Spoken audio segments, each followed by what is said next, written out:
Good afternoon, Mitsubishi dealers and special guests. Welcome to this month's Checkered Flag series on improving lead conversions and creating a seamless customer experience. My name is Stephen Justice. I am the Senior Director of Dealer Training with Unite Digital.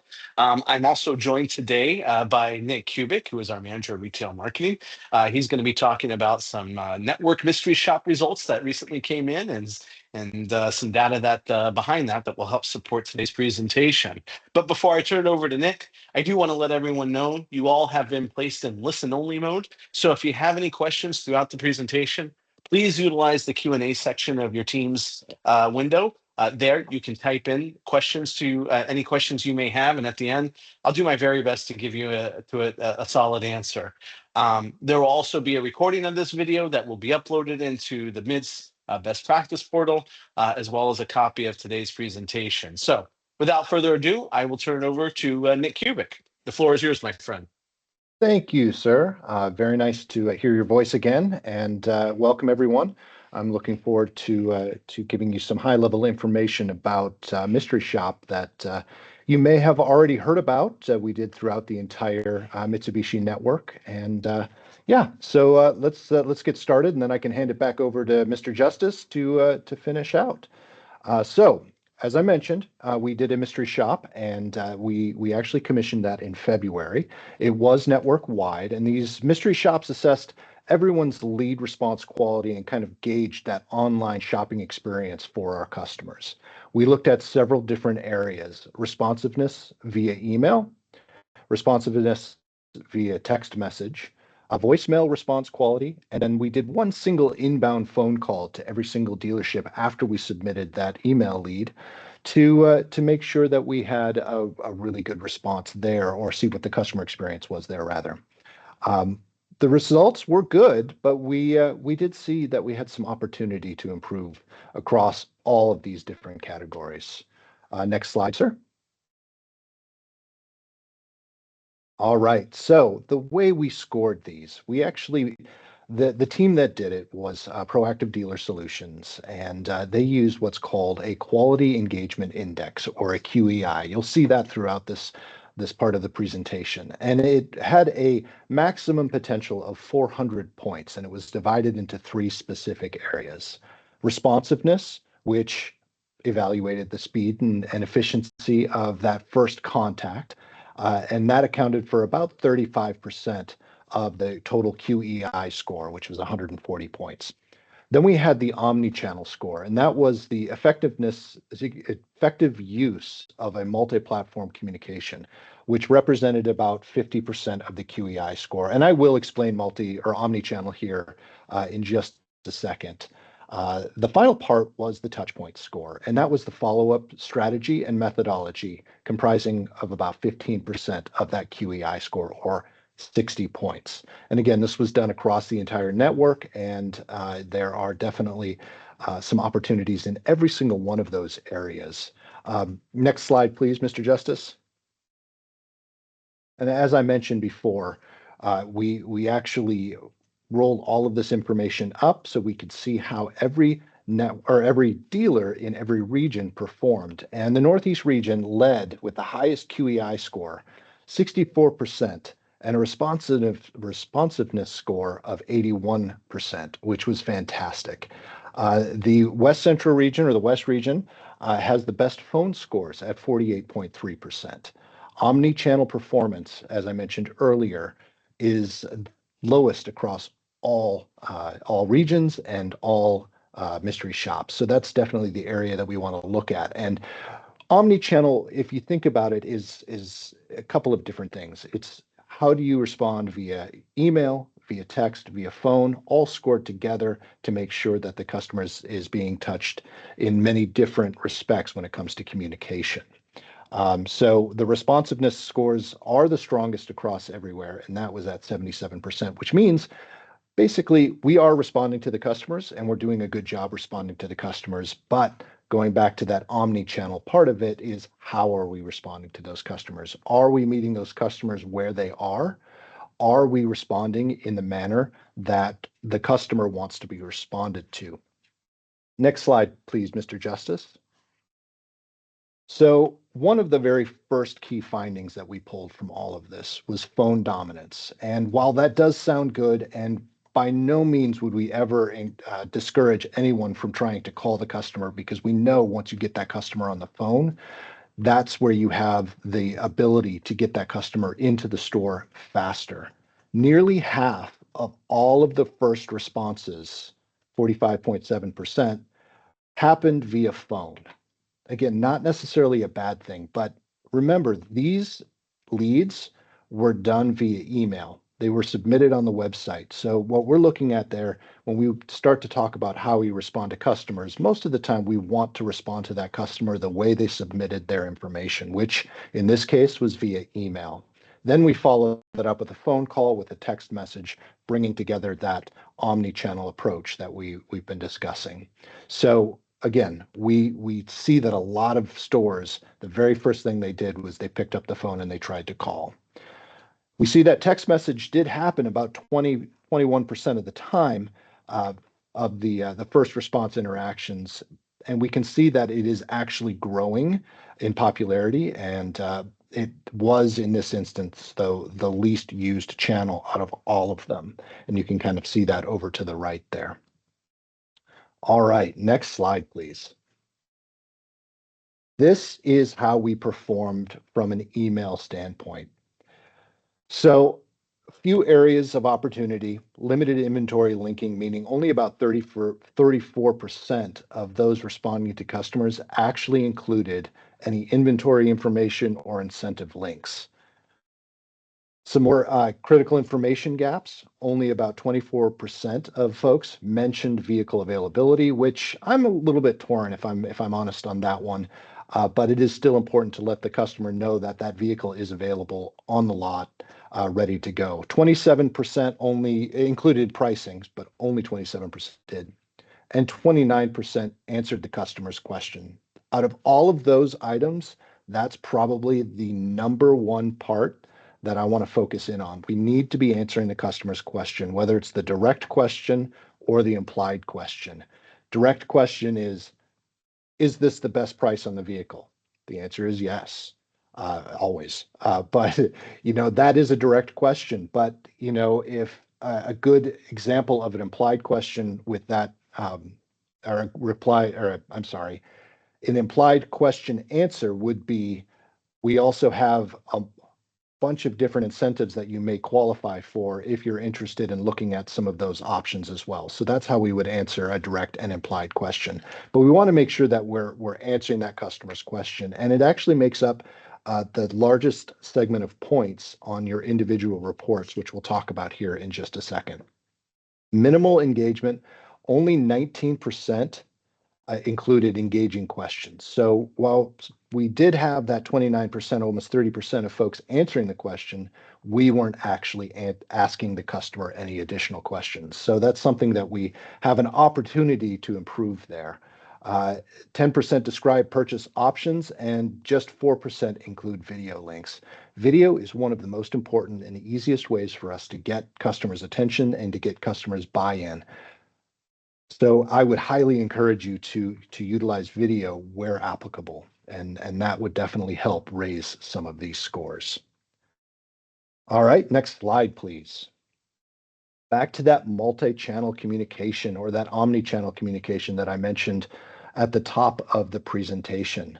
All channels perform poorly on vehicle availability, so between 15 and 24%.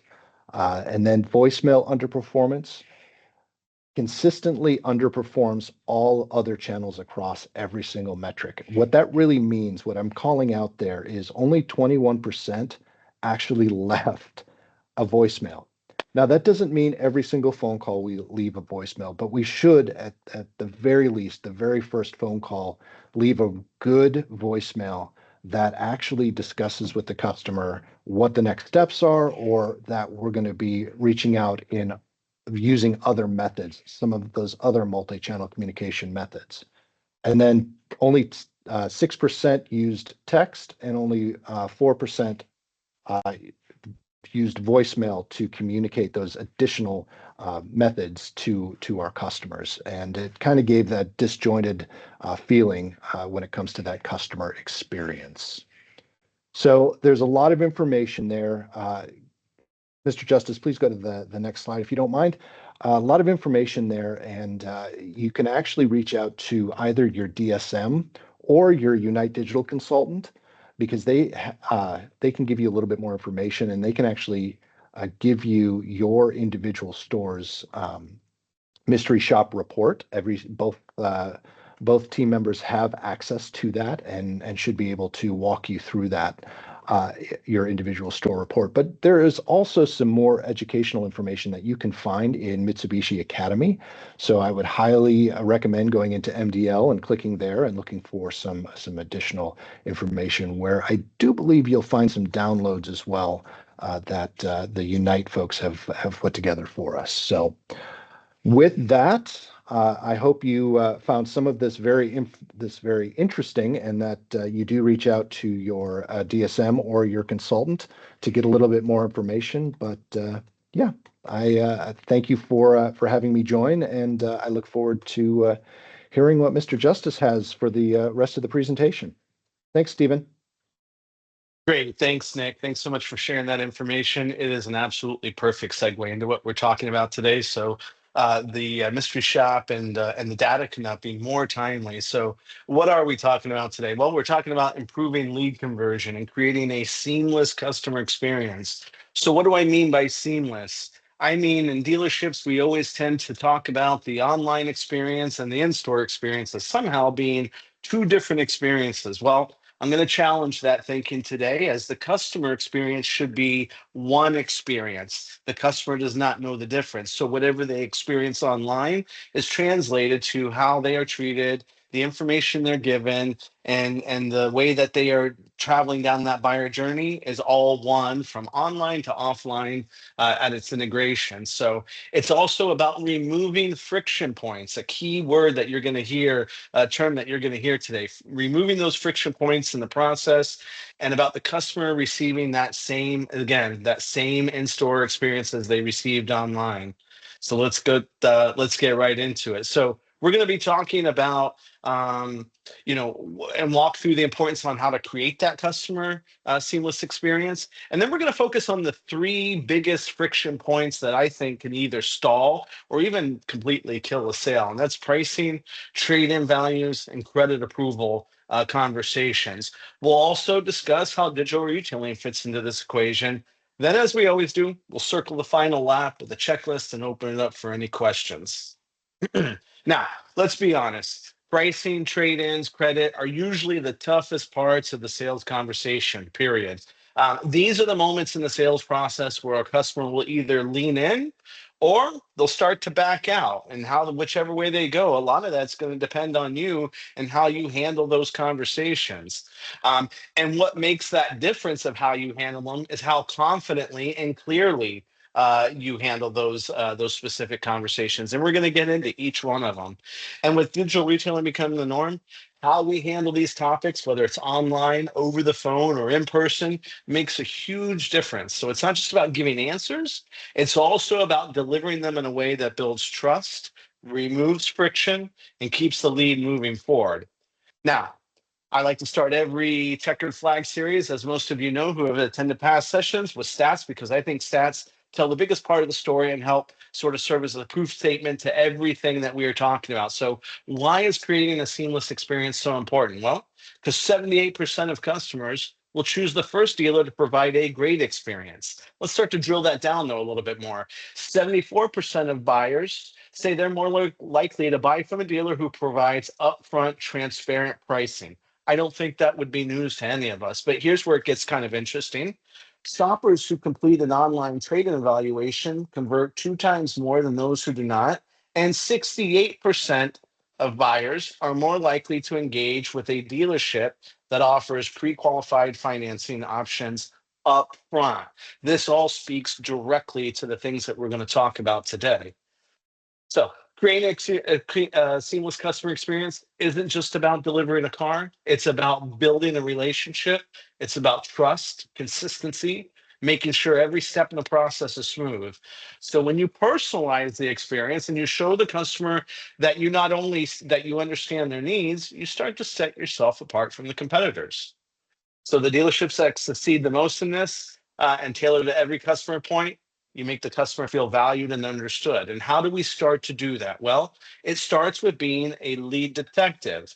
And that means basically understanding the customer's needs before they even step foot in the showroom. It means keeping detailed notes so no conversation is repeated unnecessarily and ensuring that every team member is aligned.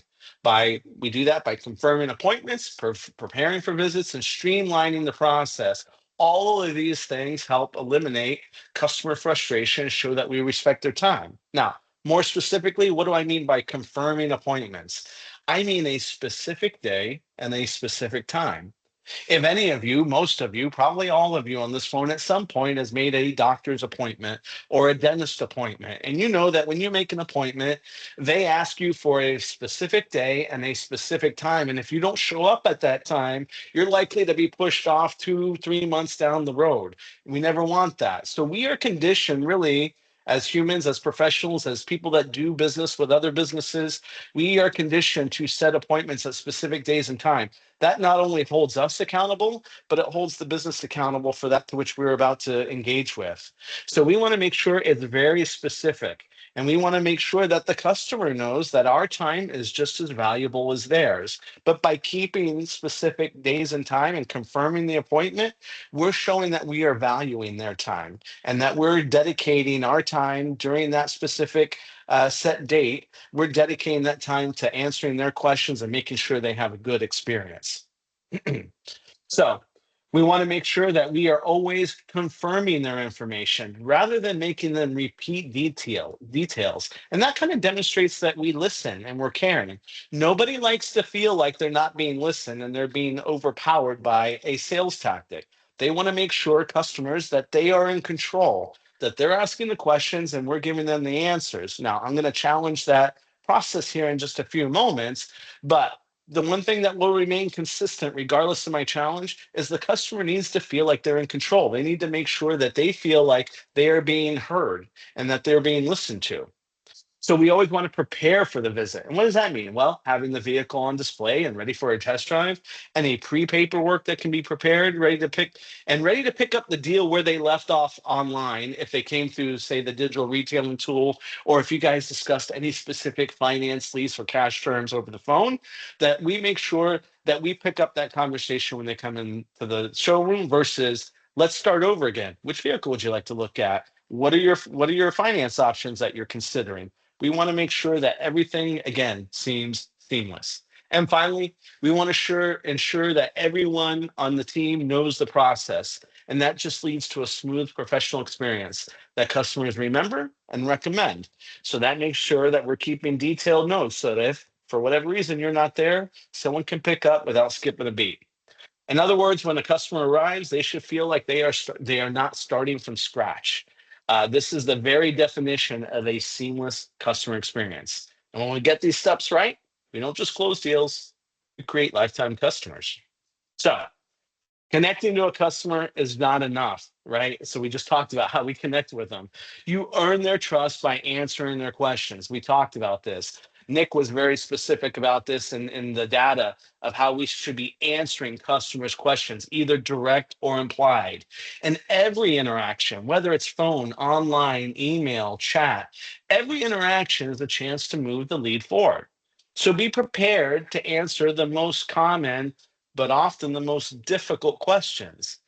And you can best prepare by first reviewing the context of the lead and anticipate what they might ask based on their journey so far. Again, before they even step foot in the store, before you even talk about it, you want to be a lead detective and you want to deconstruct that lead and ask yourself, are you ready to have a real conversation? Have you reviewed the last email you sent? Did they ask for a price or did you promise to follow up with a price or trade value? Did they ask something that you haven't addressed? This goes back to keeping those detailed notes and of previous communications. Customers remember these things, and following through builds credibility. So think of every contact as a two-way street. Remember, Every interaction is a chance to move the lead forward, and the ultimate goal is the customer to visit the showroom. And when we fail to follow through on our commitment to transparency, that's when we start to create friction in the sales process. So, our goal at a very high level should be to always reduce friction points. We reduce friction when we come prepared, when we communicate clearly, when we guide the customer toward the next step without hesitation. So, whether it's pricing, whether it's trade in values, or financing, the key is to first listen. If you listen well enough, a customer will tell you how to sell them a car, answer questions confidently, and keep the momentum moving forward. Now, when it comes to pricing, in my experience, no customer has ever purchased a car without first, at some point in the process, asking, how much is this going to cost me? And if you recall from our e-lead strategies webinar a couple months ago, every submitted lead is either a direct or implied question on pricing. That is my contention. And we learned from the recent mystery shop results that Nick just shared with us that only 27% of responses included any pricing information. So, with information so readily available to customers online, we have a huge opportunity to leverage this to our advantage by providing both a level of transparency that aligns with the customer's expectations and builds trust. And it starts with having a pricing strategy. And that strategy is, are you even giving a price? So whether it's MSRP or whether it's invoice or something in between, what is your strategy? And is it being consistently followed by every sales associate that takes an incoming sales call or receives an incoming lead? And so whatever your process is, you want to make sure that you are consistently following it. And are you encouraging customers to ask for a discount? That's a big thing. And if it's not aligned with your pricing strategy, that's a real problem. And what I mean by are you encouraging customers to ask for a discount? Think about the lead converting areas within your website. And in this example, on a VDP page, we have a dealer that is given the CTA of tap for today's price. Now, me as a consumer, if I take my automotive hat and dealer training hat off, if I looked at it as a consumer, I'm going to assume that today's price, quote unquote, is going to be different than the MSRP that I can already find online. And I'm also going to assume that it only qualifies for today, not tomorrow, but today. So when I click on that, whether it is a lead gate that makes me input my information or it gives me a direct price, and then I want to ask additional questions, you need to make sure that your sales associates are empowered to give a price. If a customer says, hey, I saw that there was a best price for today, what is it?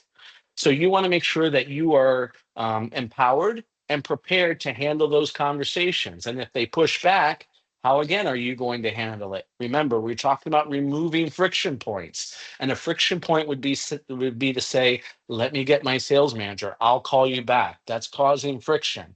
Our goal is to move the customer down in an upward movement down the buying process, not to stall or kill it.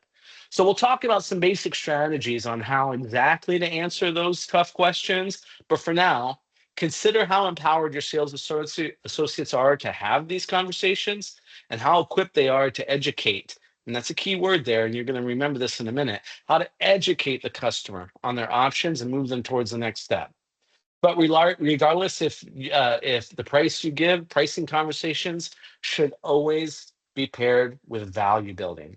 We'll talk about that in just a moment. Now, trade-in values, those can be tricky, right? So you always want to start with empathy. And the reason I say that is because the vehicle they're trading in not only has an emotional, but also a financial significance. So you want to be able to explain that process in very simple terms and focus on what's next rather than what you can't do. So, in other words, you will talk to them about bringing their vehicle in, how you will have your pre-owned manager do a free equity trade analysis. So, it's a great word to a non-confrontational way of saying we're giving you money. And if there's gaps in the expectations, you want to be able to offer alternatives or data to support your numbers. Remember about the amount of customers that I told you earlier that will convert if they have an online trade evaluation tool, or that is part of the conversation prior to come in that convert to a sale. You want to be sure that you are ready to have those conversations. And remember, This removes friction between you and the customer, and it places it in a non-biased, trusted source. If you had, say, an online trading tool, or even used free tools like KBB or such to your advantage. Now, credit approval discussions, these can actually be sensitive. Trade evaluations are tricky, pricing is difficult, credit kind of sensitive, right? Because it sort of speaks a little bit to your financial integrity in some cases. And while a lot of people may not be able to tell you exactly what their credit score is, make no mistake, speaking for myself, won't speak for everyone here, rhetorical question, but most of you probably at least have a basic knowledge on the quality of your score, whether it's poor, whether it's fair, whether it's good, or whether it's excellent. But nobody, regardless of what it is, ever wants to feel sort of ashamed by their credit score. So we want to be transparent because we're not telling them anything that they probably don't already know. But we also don't want to be judgmental. We're here to help and be of service to the customer, not to criticize them on previous mistakes or challenges they've had in the past as it pertains to their credit. So we want to explain the credit approval process very clearly, because here's the thing, guys, no matter how often a customer buys a car, the process always seems to be new to them, no matter how many times they've done it in the past. So when you give detailed explanations step by step, you're building confidence in the customer that they made the right choice by choosing your dealership for your next purchase. And credit being such a sensitive part of the process, it's one that you want to be extra detailed on. But you also want to manage expectations. Not everyone's going to qualify for every vehicle they want, and that's okay. People will align their expectations to what they know they can afford and cannot afford. So don't be afraid to have those conversations. So there's nothing wrong with saying, this may not be the vehicle for you at this moment, but you don't want to stop the sentence there. You want to offer, as I said, alternative options. This may not be the vehicle for you, but I think we've got several other vehicles that are matched perfectly to what fits within your budget. When would be a good time for you to come in so that we can explore and find the vehicle that is right for you? It's showing that we are there to help and offering those options that they may not have considered and letting them know you'll support them no matter what. So how you handle these tough questions keeps the customer engaged while also ushering them along the process. And it's all about controlling the conversation. That's how you usher them along, right? And it's about keeping the sales conversation focused. Let the customer ask questions, but don't just react, lead. Guide them through your process, answer their concerns with clarity and control, because again, customers like to be heard. You're the expert though, so take charge of the narrative without being pushy. Remember, customers, in my opinion, expect expertise and efficiency. That's what they got online. That's what they expect in a phone call and an email conversation, certainly in a showroom visit. And that's why you must control the conversation while making the customer feel valued. And here's how you do it. You ask open-ended questions to uncover their true needs. In other words, questions that don't just require a yes or no answer. We want the customer to fully communicate, and we want to listen, because when we listen, when they fully communicate and they listen, that's when a car sale happens.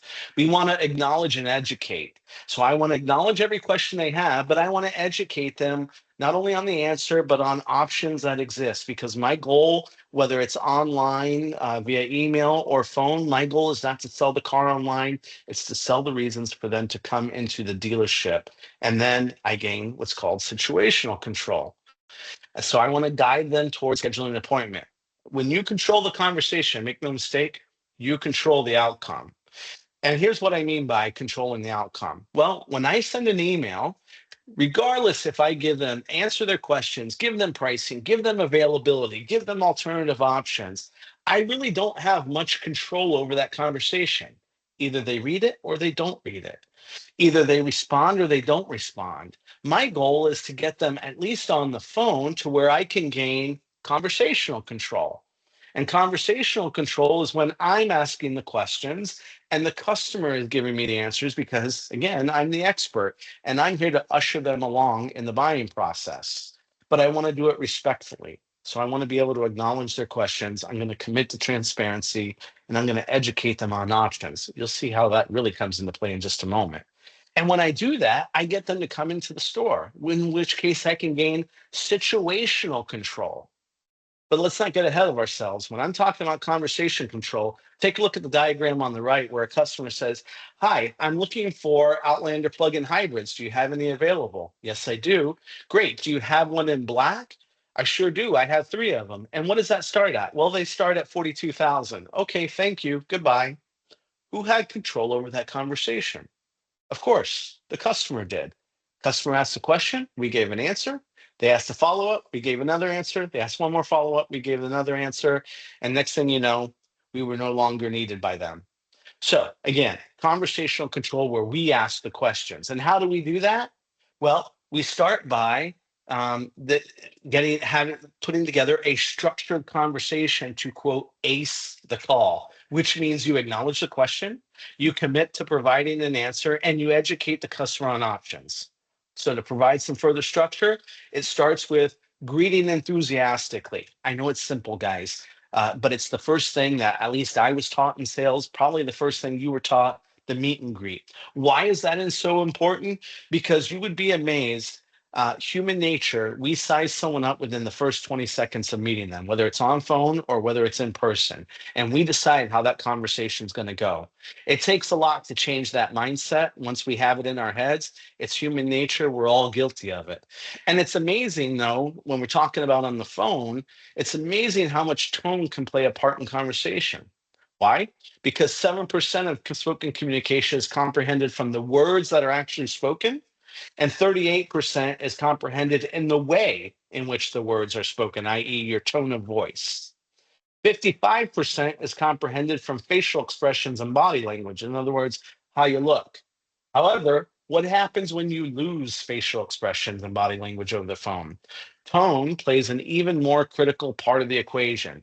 This is why we've talked about things like showing empathy, being sensitive, listening, acknowledging their questions. All these things play into the tone and how a customer is going to respond. And answering questions, listen, there's just too much information at customers' disposal online and elsewhere. And we've learned through all the data we've gained from studying the customer journey that transparency always wins. So whether direct implied, answering the questions, as Nick said, only 27% answered about pricing. And I think it was even less about that answered questions about availability. Answering their questions is key. And being transparent does not mean that we can't ask our own questions. So we need to also gather information. So think about an inbound call from a customer or even an outbound one, kind of like a bank account. It's transactional. In other words, you need to make a deposit before you can make any withdrawals. And in this case, we need to provide an answer before we should ask our own. And if we ask them the right way with the right tone, we earn the right to ask for the appointment by inviting them to the dealership, and we gain the customer's commitment in kind.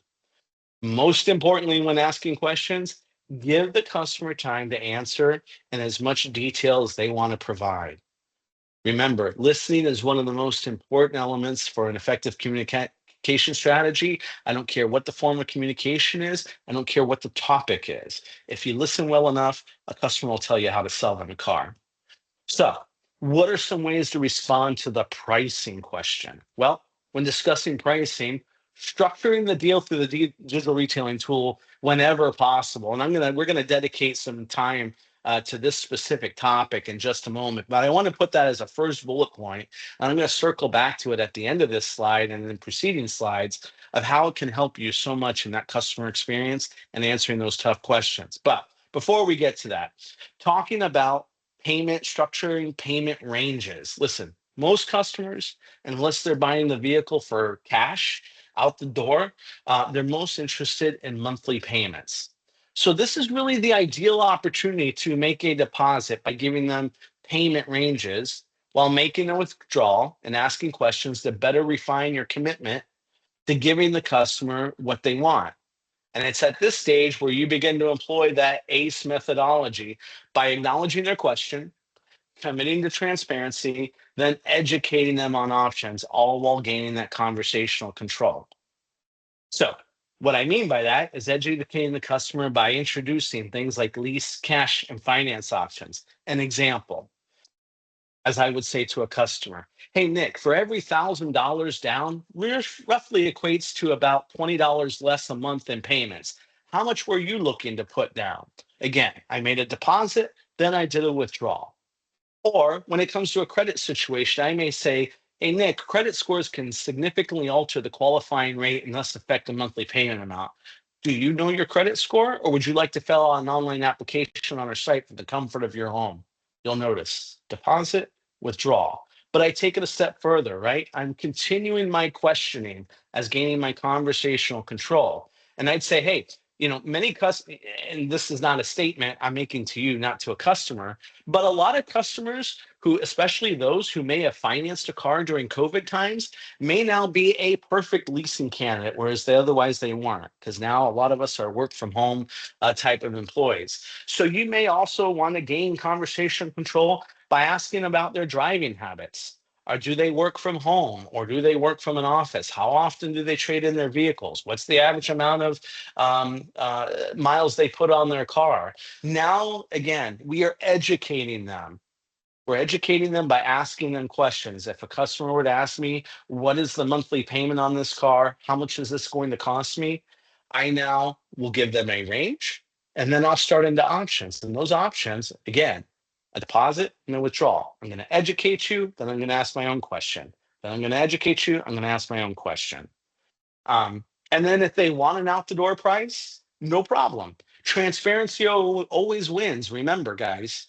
And we know that there is a strong appetite for that out in the marketplace with customers. We saw that from the mystery shop questions. Customers expect transparency. We live in this Amazon world where, everything that we ever want, we can go online, see the exact price, hit add to cart, swipe left to buy, and 24 hours later, there's a knock on our door. We're not quite there yet with automobiles, but that is the mindset that customers have when they buy anything right now. But again, if we want to, we're going to commit to transparency, but we have to gather some information to do that. So we may talk about the tax impact, not knowing what city they live in or zip code they live in. That can affect the out the door price.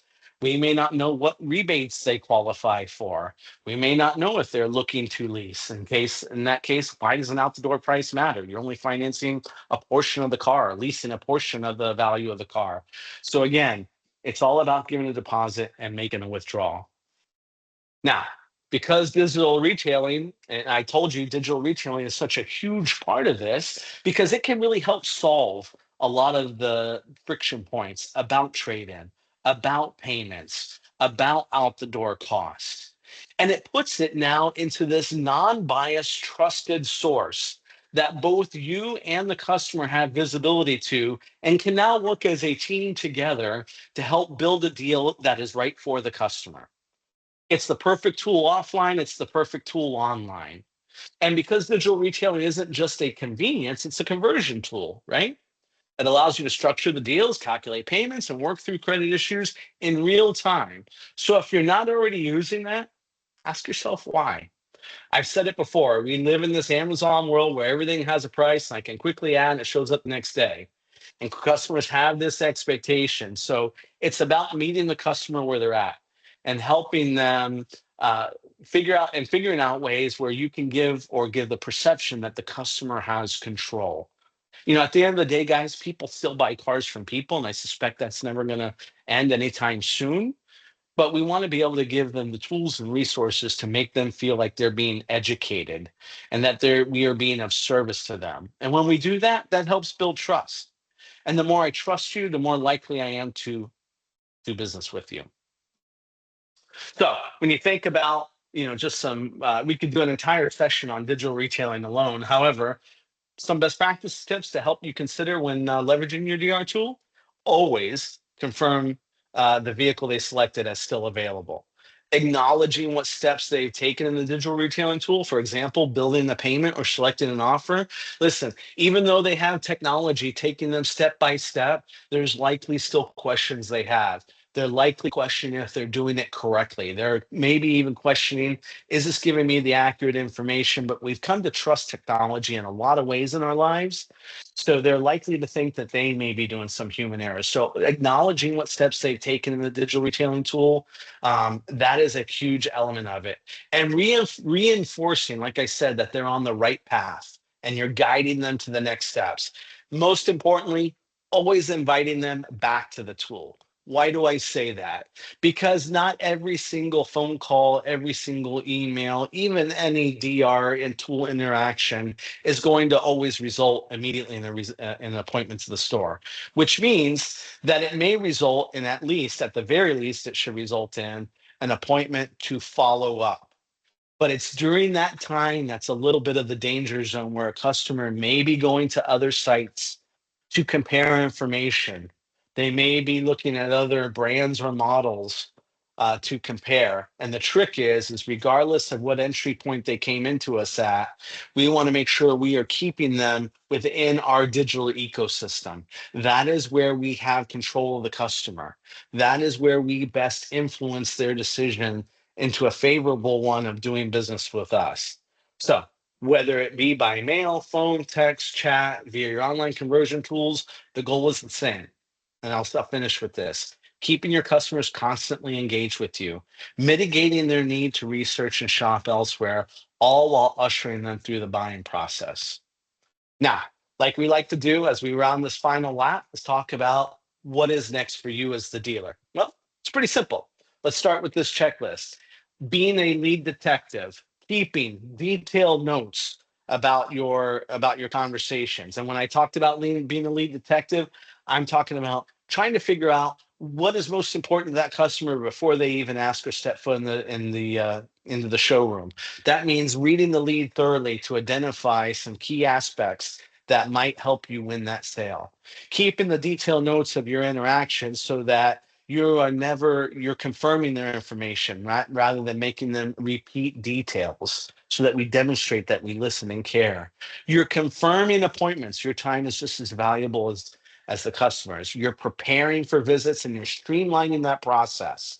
Remember, the goal is to create a seamless process where what they receive online is no different than when they come in the store. It's all one process. Our goal is to eliminate customer frustration. And how do we do that? By reducing friction points. And that comes with selling the dealership experience, not just the price tag. So value over price. Transparency builds trust. We want to show the customers real data to support our trade and pricing discussions. That helps take the onus off us and puts it to a reliable, non-biased source that we can both kind of cling to. We want to be a financing ally. That's making credit conversations easy and stress-free. How do we do that? By clearly defining the process, by not being judgmental, by making sure we are setting expectations. And we're always offering a path forward. Every customer interaction ends with a clear step. So I hope you found this checklist helpful to you as you start implementing it into your own stores process and training your sales associates at the store. We also have additional resources for you, like we like to end every session. If you go into the best practices section within MIDS, soon you will find a copy of this deck. You'll see previous copies of the past month's Checkered Flag series, and we always like to give a resource, a corresponding resource guide. One last thing I have for you. I'm going to make a withdrawal and then put a deposit. Or excuse me, vice versa. I've made my deposit. I'm going to make a withdrawal. I'd like to